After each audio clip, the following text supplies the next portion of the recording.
பிரசன்னா, இந்த அமைச்சரவை துறைகள் அறிவிப்பு, தமிழ்நாட்டுக்கான அறிவிப்புகள் உள்ளிட்ட அம்சங்கள் எப்படி பார்க்குறீங்க? தமிழ்நாட்டிலேருந்து திரு முருகன் அவர்களுக்கான துறைகள் ஒதுக்கப்பட்டிருக்கு, எப்படி பார்க்க?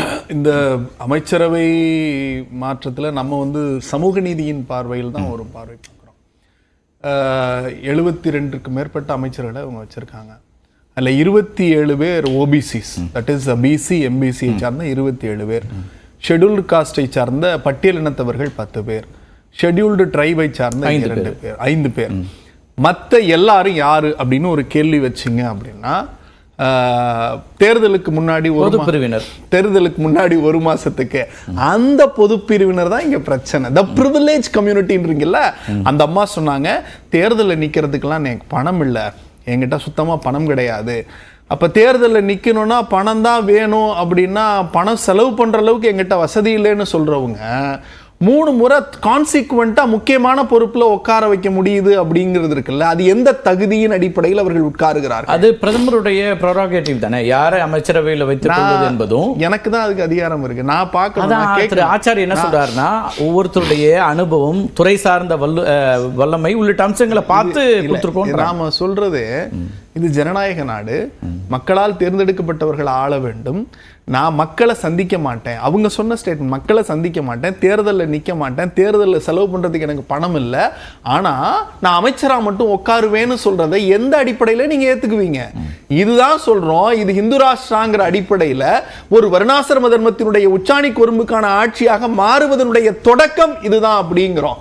நீங்கள் நிர்மலா சீதாராமனுக்கு நிதி அமைச்சர், நான் ஒரே ஒரு கேள்வி தான் கேட்குறேன், ஜெய்சங்கர் யாருக்காவது தெரியுமா? ஏதாவது ஒரு இடத்துல மக்களை சந்தித்திருப்பாரா, மக்களை பேசியிருப்பாரா? இல்லை நிர்மலா சீதாராமன் ஒரு அதிகாரியா நீண்ட நாள் பணியில் இருந்திருக்கார் சார், வெளியுறவுத்துறை அமைச்சர் செயலாளராக. இது மக்களாட்சியா இல்லை அதிகாரிகளின் ஆட்சியா? இது மக்களாட்சியா அதிகாரிகளின் ஆட்சியா? நான் இந்த 2 பேரை உதாரணம் மறுக்கல, உங்க ஆர்குமெண்ட்டையும் உங்க வாதத்தையும் வச்சுக்கொண்டு. அதே நேரத்தில் என்னோட கேள்வி என்னன்னா, இது எல்லாமே சட்ட ரீதியாக அங்கீகரிக்கப்பட்ட ஒன்று தானே, அனுமதிக்கப்பட்ட ஒன்று? நான் அனுமதிக்கப்பட்ட ஒன்றுதான், ஆனால் அதை எப்படி செய்திருக்க வேண்டும், எந்த வாய்ப்பின் அடிப்படையில் செய்திருக்க வேண்டும், சமூக நீதிக்கான அடிப்படையில் அந்தந்த மக்களுக்கு தேவையான வாய்ப்புகளை கொடுத்திருக்க வேண்டும் என்பது திராவிட முன்னேற்ற கழகத்தை சமூக நீதியின் அடிப்படையில் பயணிப்பவன் என்ற அடிப்படையில் முதலமைச்சருடைய வாதத்தை இங்க வைக்கிறேன். 2வது, நீங்க இந்துஸ்தானி அந்த பேர் ஹிந்துஸ்தானி அவா மோர்ச்சால ஒரே ஒரு எம்பி தான், அவருக்கு நீங்க கேபினெட் அமைச்சர் கொடுத்திருக்கீங்க. ஏக்நாத் ஷிண்டே கேட்கிறாரு, நான் 7 பேர் வச்சிருக்கேன், என்னை நீங்க கன்சிடரே பண்ணல அப்படிங்கிறாரு. அஜித் பவார் சொல்றாரு, எங்களெல்லாம் இணையமைச்சரெல்லாம் இருக்க முடியாது, இல்ல உங்களுக்கு இண்டிபெண்டன்ட் சார்ஜே கொடுக்குறோம் அப்படின்னப்ப பிரபு பட்டேல் சொல்றாரு, நான் ஏவியேஷன் கேபினெட்ல இருந்தேன், என்னால முடியாது அப்படிங்கிறாரு. இப்ப இந்த 2 பேரும் கூடி பேசிக்கிட்டே, ஏவியேஷனுக்கு டிடிபிக்கு கொடுத்தாச்சு, கூட்டணி கட்சி கொடுத்தாங்க. நான் இங்க அவங்க 7 இடம் 12 இடம், இப்ப 7 இடத்துக்கு என்ன மரியாதைங்கிறது தான் முக்கியம். ஏன்னா 7, 5, 12 இப்ப இந்த பாஜகவினரும் RSS காரர்களும் பேசின வார்த்தை எல்லாம் இருக்கு தெரியுமா, நான் ரொம்ப அப்படியே ஆனந்தமா பாக்குறேங்க. சீரியஸா, இந்த கூட்டணி 14 கூட்டணி, 15 கட்சி கூட்டணி, 16 கட்சி கூட்டணி, நீங்க இப்ப ஆட்சியில நிக்கிறது சக்கரை எண்ணுது, அச்சாணி எண்ணுது, மாடு எண்ணுது, மாட்டு வால் ஒண்ணுது, சக்கரை ஒண்ணுது, இது என்னதுன்னு பேசிக்கிட்டு இருக்கிற ஆட்சி இந்த ஆட்சி. இந்த ஆட்சி இல்ல, நான் முடிச்சிடறேன். இந்த ஆட்சி ஆச்சாரியார் அடுத்து பேசட்டும், இது என்னுடைய கருத்து. என்ன நாம சொன்னா, ஆப்கி பார், அது என்ன 400 பார், 400க்கு மேல் நாங்கள் தான். மோடி கடவுளின் அவதாரம், விஸ்வகுருன்னாரு. விஸ்வகுரு சும்மா நிதிஷ்குமார் அப்படியே பாக்குறியாப்ப அப்படின்ட்டு ஒரு நடக்கிறாரு, அண்ணாத்தை எழுந்திருச்சு. அதே நிதிஷ்குமார் அவர்கிட்ட ஆசை பெறத்துக்கும் முயற்சி பண்ணார் சார் பிரதமர் மோடி. நான் என்ன சொல்றேன், ஸ்டேஜ்ல நான் என்ன சொல்றேன், நிதிஷ்குமாரினுடைய ஒரு எண்ண ஓட்டம் இருக்கட்டும், அமித்ஷாவினுடைய எண்ண ஓட்டம் என்ன, மோடியின் எண்ண ஓட்டம் என்னங்கிறத நம்ம பார்த்திருக்கோம். அத்வானி எவ்வளவு அசிங்கப்பட்டார் சார் அவங்கள்ட்ட, அவங்களுடைய விஸ்வகுரு அத்வானி என்ன அசிங்கப்பட்டார், எல்லா வீடியோல பார்த்தோம். இன்னைக்கு சார் காலம் எல்லோருக்கும் ஒரு பாடம் கற்றுக்கொண்டு கொடுத்து கொண்டே இருக்கும். அது எனக்காக இருந்தாலும், உங்களுக்காக இருந்தாலும், யாருக்காக இருந்தாலும். இன்னைக்கு மோடியினுடைய நடவடிக்கைகள் நம்ம ஸ்டார்ட் பண்றப்ப ஷபீர் சொன்னாரு, ஒரு கொண்டாட்ட மனநிலையில் பாஜகவினர் இல்லை. சுப்பிரமணிய சாமி சொல்றாரு, மார்ச்சுக்குள்ளார இந்த அரசாங்கம் கவிழ்ந்துரும், தேர்தல் வரப்போகுது அப்படிங்கிறார். அவருடைய எண்ண ஓட்டம் என்ன? நிதிஷ்குமார் சொல்லிட்டாரு, வேற யாரும் சொன்னாலும் பரவாயில்ல, சுவாமியே சொல்லிட்டாரு, மார்ச் வரைக்கும் இது தாங்காது, தேர்தல் வரப்போகுது அப்படிங்கிறார். நம்ம இப்ப அவங்க என்ன சொல்லுவாங்க, சுப்பிரமணிய சாமி ஆளே இல்லைம்பாங்க. நம்ம அதுக்குள்ளாரெல்லாம் போக வேண்டாம். இந்த ஃப்ராக்ஷனுக்கு என்ன பதில்?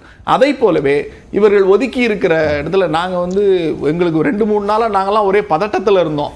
இந்த தமிழ்நாட்டில் ஒரு பாஜக தலைவர் ஒருத்தர் இருக்காருல்ல, அவருக்கு வந்து கேபினெட் அமைச்சர் கொடுக்க போறாங்க, துப்பாக்கி எல்லாம் அது என்னது பாதுகாப்புத்துறை அமைச்சர் கொடுக்க போறாங்கன்னு அள்ளி விட்டாங்க. நாங்க உள்துறை அது வந்து ஏன்னா அடுத்த பிரதம மந்திரிக்கு அவர் தான் வேட்பாளர்ன்ட்டாங்க. கேட்டா அவர் நாங்க வந்து எண்ணிக்கை ஒருத்திட்டோம், டெபாசிட் வாங்கல பண்ணி டெபாசிட் வாங்கலன்னு சொன்னா அதை கேட்க மாட்டேங்கிறாங்க. நம்ம நிகழ்ச்சியிலே ஒருத்தர் திருப்பூர் கேண்டிடேட் சொன்னாரு, நான் வந்து 20 இடம் ஜெயிக்கலன்னா நான் கட்சியை விட்டு போயிடுறேன்னாரு. நானும் தேடிக்கிட்டே இருக்கேன். பார்த்தா அவர் என்ன சொல்றாரு, 2026 தாமரை தமிழ்நாட்டில் மலர்ந்தே தீரும்னார். இன்னைக்கு காலைல யாரோ எங்க டிரைவர் தான் சொன்னார், காமெடியா சொன்னார், சார் தார் ரோட்ல கூட செடி முளைச்சிடும், தாமரை மலரவே மலராது அப்படின்னாரு. இந்த நிலையில் இவர்களுடைய அந்த செயல் திரு ஆச்சாரி குறுக்கிட விரும்பினாரு, கேட்டு வந்துடும். ஆச்சாரி நீங்க அவருக்கு ஏதோ மறுப்பு சொல்ல வேண்டுமீங்க. முதல் கட்ட கருத்து நான் ரவிட்டே எடுக்கணும். எஸ், நீங்க சொல்லுங்க ஆச்சாரி. நேரடியாக உங்க விமர்சனங்கிறதுனால நீங்க பேசிருங்க. எஸ். ஆமாம், அதாவது வேற ஒன்றும் இல்லை. நம்ம தமிழன் பிரசாத் நான் சொல்லும்போது நிர்மலா சீதாராமன் அவர்களை பற்றியும் இவர் ஜெய்சங்கரை பற்றியும் எந்த தேர்தலில் நின்று ஜெயிச்சாங்க ராஜ்யசபா அப்படின்னு சொன்னாங்க. மன்மோகன் சிங் அப்படின்னு ஒரு பிரதமர் இருந்தார். அவர் எந்த தேர்தலில் ஜெயிச்சு எந்த சட்டமன்றத்தில் அல்லது எந்த பாராளுமன்றத்தில் அவர் முதல்ல ஃபைனான்ஸ் மினிஸ்டர் ஆனார். அதுக்கப்புறமேட்டு எப்படி பிரைம் மினிஸ்டர் ஆனாருன்றதை கொஞ்சம் அவர் சொன்னார்னா, தமிழன் பிரசன்னா சொன்னார்னா அது நல்லா இருக்கும். குறுக்கிட விரும்புறாரு இந்த இடத்துல, அப்படியே அதை பற்றி கேட்டு வந்துடலாம். அவர் எந்த இடத்துலையுமே நான் வெங்காயம் சாப்பிட்றதுல எனக்கு அந்த ரேட்டு தெரியாது, என்கிட்ட பணம் இல்லை, நான் எலெக்ஷன்ல நிற்க முடியாது என்று மக்கள் மனத்துக்கு எதிராக ஆணவமாக எந்த இடத்திலும் பேசுகிறேன். அடுத்தது நான் ப்ரொஃபைல் அப்படின்ற ஒரு வார்த்தையை நான் பயன்படுத்தினேன். இந்த அமைச்சரவையில் பார்த்தீங்கன்னா 7 பேர் பிஹெச்டி பண்ணவங்க, 3 பேர் எம்பிஏ படித்தவங்க, கிராஜுவேட்ஸ் 68 பேர், ப்ரொஃபஷனலி லாயர்ஸ் 13 பேர், டாக்டர் 6 பேர், இன்ஜினியர்கள் 5 பேர், சிவில் சர்வெண்ட்ஸா இருந்தவங்க ஐஏஎஸ் ஐஎஃப்எஸ் அப்படின்னு வராங்க இல்லைங்களா, அவங்க ஒரு 7 பேர். இது ஏன் இப்படியாப்பட்ட ஒரு கதம்பமான ஒரு சட்டம் ஒரு அமைச்சரவையா ஆயிருக்குது அப்படின்னு பாத்தீங்கன்னா, நீங்க சொல்றது ரொம்ப முக்கியம் தான் திரு ஆச்சாரி. அவங்களுடைய கல்வி தகுதி அல்லது அவங்களுடைய பணி சூழல், அவங்களுக்கு என்ன அனுபவம் இருக்கு, இதெல்லாம் முக்கியம்தான். இன்னொன்று ஜனநாயகத்தில் ரொம்ப முக்கியமானதா திரு தமிழன் பிரசன்னா சுட்டிக்காட்டாரு. எத்தனை பேர் ராஜ்யசபா உறுப்பினர்கள் அமைச்சர்களாக இருக்காங்க அப்படிங்கிற ஒரு எண்ணிக்கையை சொன்னீங்கன்னா என்னோட புரிதலுக்கும் அது புரிஞ்சுக்கிறதுக்கு சரியா இருக்கும். ஏன்னா தேர்தல் களத்திற்கு வர்றது, தேர்தலில் மக்களை சந்திக்கிறது அப்படிங்கிறதும் ஜனநாயகத்தில் ரொம்ப முக்கியமான ஒரு அம்சம் இருக்குங்கிறதுனால எத்தனை பேர் ராஜ்யசபா உறுப்பினர்கள் இன்னைக்கு அமைச்சர்களாக இருக்காங்க இந்த கேபினெட்ல? ஒரு புரிதலுக்கு உங்கள்கிட்ட டேட்டா தெரிஞ்சுக்கிறேன் திரு ஆச்சாரி. இல்ல டேட்டா எனக்கு ராஜ்யசபா லோக்சபா அப்படின்றது நான் எடுக்கல. கல்வி தகுதி, வயது, மற்ற விஷயத்துக்கு டேட்டா வச்சிருக்கீங்க. இதுக்கு இல்ல, அதுக்கு காரணம் இல்ல, அந்த டேட்டா நான் இங்க இது யூபிஎஸ்சில நான் எழுதின எக்ஸாம் மாதிரி நீங்க இந்த கேள்வி நீங்க கேட்பீங்க அப்படின்னு முன்னாடி இருந்தீங்கன்னா கூட நீங்க வச்சுக்கலாம். எல்லாரும் எல்லா டேட்டா வச்சுக்கிட்டு நம்ம பேச